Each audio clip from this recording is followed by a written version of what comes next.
Hey guys, welcome back to the channel. अगर आप NEET 2027 को टारगेट कर रहे हो तो एक बात क्लियरली सुन लो। चाहे आप दिन में 14 आवर्स पढ़ लो, पूरी एनसीईआरटी घोल के पी जाओ, लेकिन अगर आपने पीवाईक्यूज यानी प्रीवियस ईयर क्वेश्चंस को सही तरीके से सॉल्व नहीं किया तो 720 का सपना सपना ही रह जाएगा। बहुत से एस्पिरेंट्स गलती क्या करते हैं, वो पीवाईक्यूज को बिल्कुल एंड में रखते हैं, एक मॉक टेस्ट की तरह। पीवाईक्यू को मॉक टेस्ट की तरह देना बहुत ही बड़ी एस्पिरेंट्स की मिस्टेक है। But honestly it's not just a test, it's a cheat code. आज के इस 10 मिनट के वीडियो में मैं आपको बताने वाली हूँ एक ऐसी अल्टीमेट पीवाईक्यू स्ट्रैटेजी जो आपको बाकी लाखों बच्चों से आगे खड़ा कर देगी। अगर चैनल पर नए हो तो अभी के अभी सब्सक्राइब, क्योंकि नीट 2027 की पूरी जर्नी में मैं आपका साथ नहीं छोड़ने वाली। Let's get started. The golden secret, why PYQ. हमें पीवाईक्यू सॉल्व क्यों करना है? Same books, same syllabus, but different results. The topper's main weapon isn't reading fresh materials, it's decoding previous year patterns flawlessly. अगर topper student है तो वो different books नहीं पढ़ता, वो एक ही बुक पढ़ के पीवाईक्यूज थरोली फॉलो करता है। तो मोस्ट स्टूडेंट्स आस्क पीवाईक्यू कब और कैसे सॉल्व करने हैं। So let me tell you. Chapter खत्म होने के बाद या सिलेबस खत्म होने के बाद, so the answer is immediately after each topics. Chapter या सिलेबस नहीं, आफ्टर ईच टॉपिक्स। आपने फिजिक्स में काइनेमेटिक्स या एक सब टॉपिक्स पढ़ा, let's say motion under gravity. जैसे ही आपने उसके कॉन्सेप्ट्स और नोट्स पढ़ लिया तो तुरंत उस सब टॉपिक के पिछले मिनिमम 10 to 15 ईयर्स के पीवाईक्यूज उठाओ और सॉल्व करो। इससे क्या होगा? इससे दो फायदे होंगे। फर्स्ट, आपको तुरंत पता चल जाएगा कि आपने जो पढ़ा वो नीट के लेवल का था या नहीं। सिर्फ पढ़ने से कुछ नहीं होता, नीट के लेवल तक पढ़ाई करनी है। एंड सेकेंड फ़ायदा क्या होता है? एनटीए किस तरह से आपको कंफ्यूज करती है उसका पैटर्न आपको समझ आने लगेगा। And JEE PYQs are must to solve because आप लोगों ने देखा ही होगा 2025 से फिजिक्स का लेवल कितना बढ़ते जा रहा है।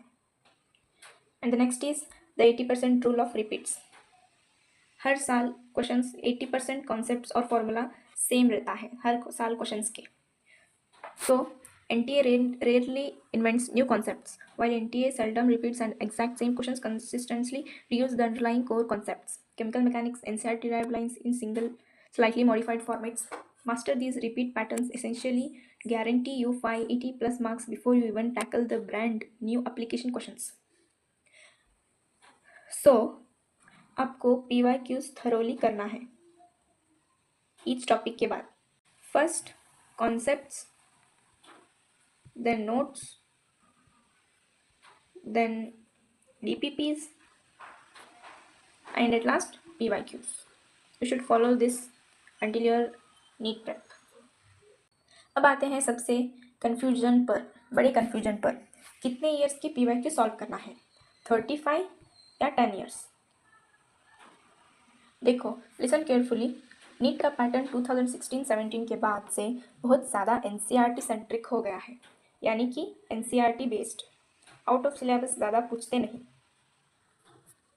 इसलिए आपका सबसे पहले टारगेट होना चाहिए last 10 to 12 years PYQs। Means 10 to 12 years मतलब 2015 से 2026 तक। इस टाइमलाइन के क्वेश्चंस को आपको एक बार नहीं, कम से कम 3 टाइम्स सॉल्व करनी है। अगर आपके पास एक्स्ट्रा टाइम बचता है तब आप 2015 के पहले के क्वेश्चंस सॉल्व कर सकते हो। पर याद रहे, पुरानी ईयर्स में बहुत आउट ऑफ NCERT आते हैं। अगर उनमें से कोई आउट ऑफ सिलेबस आया तो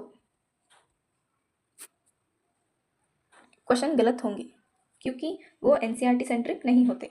तो डीमोटिवेट मत होना, जस्ट इग्नोर इट, जैसे हम कुछ लोगों को करते हैं अपनी ज़िंदगी में। So the next one is subject wise high yield hotspots. So first comes biology hotspot. focus heavy PYQ's efforts on genetics, biotechnology, and human physiology. Over 60% of zoology botany marks hail directly from these units. So 100 में 60% of marks comes from genetics, biotech, human physio. So सबसे पहले तुम्हें ये chapters perfect करना है with PYQs and minimum PPPs. So next comes chemistry hotspots.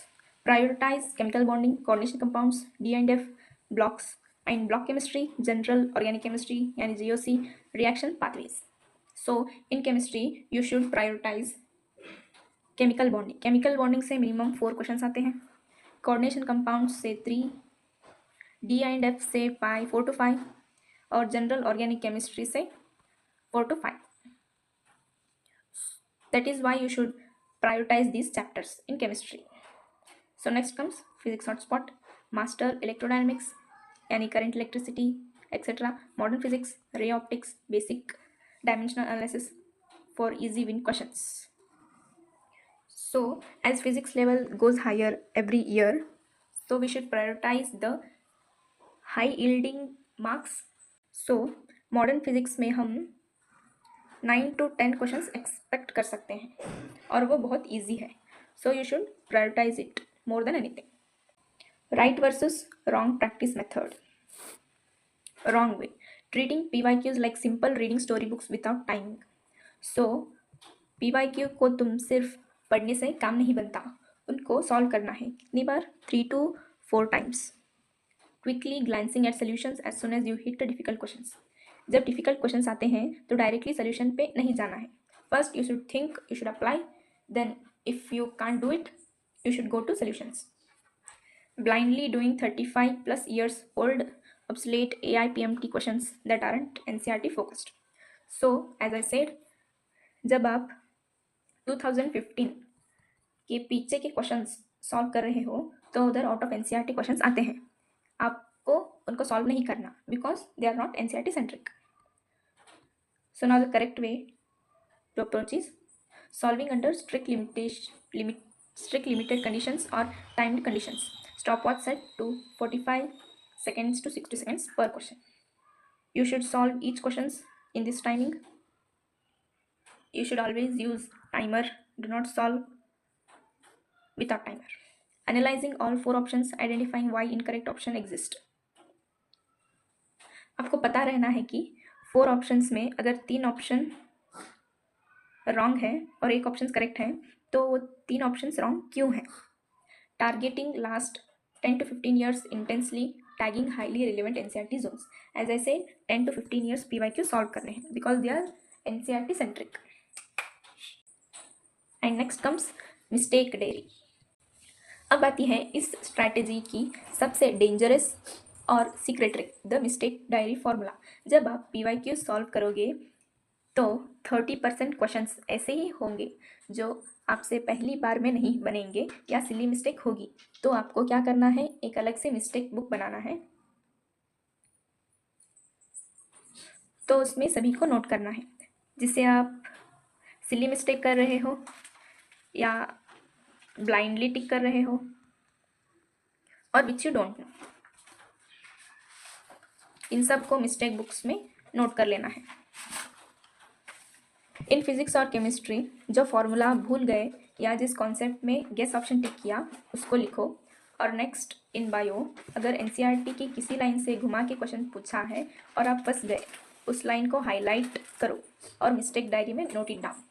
NEET 2027 के exam से 1 month prior ये बुक आपके लिए होली बुक जैसी होगी. So before 1 month you should not read any new books और न्यू चैप्टर्स और new topics. You should only revise the mistake books which you have. आपको पूरी दुनिया की बुक्स नहीं रिवाइज करनी, बस अपनी मिस्टेक को रिवाइज करना है मिस्टेक बुक से. And next comes NCERT reverse tagging techniques. NCERT text books are gold mines. आप कुछ भी इग्नोर कर लो लेकिन NCERT टेक्स्ट बुक को इग्नोर नहीं करना. Do not just tick an option and move on. Once you solve a PYQ, open your class 11-12 NCERT textbook and locate the precise paragraph it was pulled from. जब आप एक PYQ करते हो तो बस उसको सॉल्व नहीं करना, सॉल्व करके नहीं छोड़ना, उसको आपको चेक करना है कि कौन से क्लास से, कौन सी एनसीईआरटी बुक और कौन से सब्जेक्ट से ये क्वेश्चन कौन से पैराग्राफ से लिया गया था। Draw a bold red margin tag containing year, और उस लाइन को रेड मार्जिन से टैग करके उसके सामने PYQ ईयर लिख देना है। इससे आप जब भी रिवाइज करते हो तब आपको पता रहता है कि इधर PYQ आया था। When you quickly revise that page right before mocks or exams, your brain automatically get hyper focused on those high yield sentences. तो आप उन सेंटेंस को ज़्यादा फोकस कर पाओगे। Which years are most relevant? As I said, 2015 के नहीं, 2015 से आगे के। NTA era starts from 2016 to 2026, in which it is NCERT centric and no questions were out of syllabus. Before 2015, AIPMT era, which was not conducted by NTA, so it was out of syllabus questions. Pre 2010 questions optional focus, अगर उसमें out of syllabus questions हैं तो उनको ignore कर दो। Next comes daily PYQ prep split. Bio से active recall, physics formulas, chemistry tense science reactions and most important exceptions from inorganic. तो इसको आप डेली फॉलो करना है, इन 3 चीज़ों को डेली करना ही है।